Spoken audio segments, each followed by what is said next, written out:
It was a high-level interministerial meeting called for by China, which holds the Council presidency for the month of November. Several foreign ministers from other member states were in attendance. Addressing the meeting, China's Foreign Minister Wang Yi said dialogue and negotiation is the best way to save lives. We should revitalize the political prospects of the two-state solution with stronger determination. Israel has long established an independent state, and the Jews are no longer without a home, but the right of the Palestinian people to statehood, their right to existence, and their right to return have long been ignored. This is the crux of the repeated turbulence in the Palestinian-Israeli situation. Fairness and justice on the Palestinian question lies in the two-state solution. This is irreplaceable. During the meeting, Wang Yi announced that China will provide another aid package to Gaza to address the humanitarian crisis.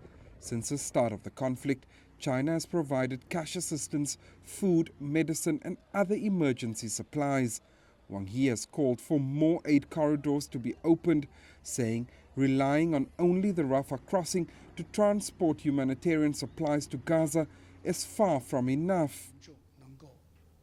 We are calling for unhindered humanitarian access into Gaza so that the nearly 2 million people in Gaza will be able to survive and live their lives, and those are the basic needs of civilians in Gaza.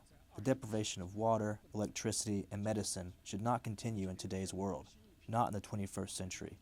Today we have announced that China will send a new batch of aid to the Gaza Strip, and that will be delivered as quickly as possible.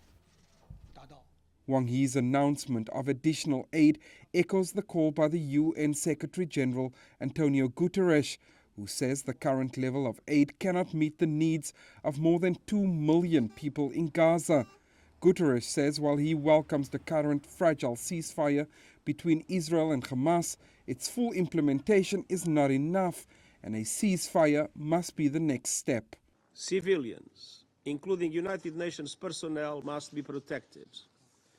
Civilian objects, including hospitals, must be protected. UN facilities must not be hit. International humanitarian law must be respected by all parties to the conflict at all times.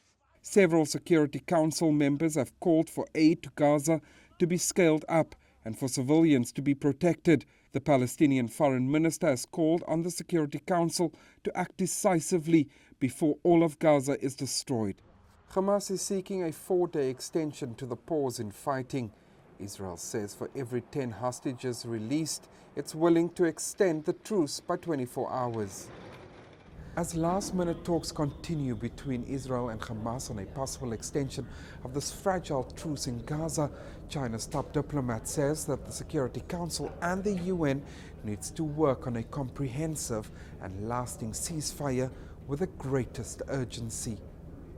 Jody Jacobs, CGTN at the United Nations.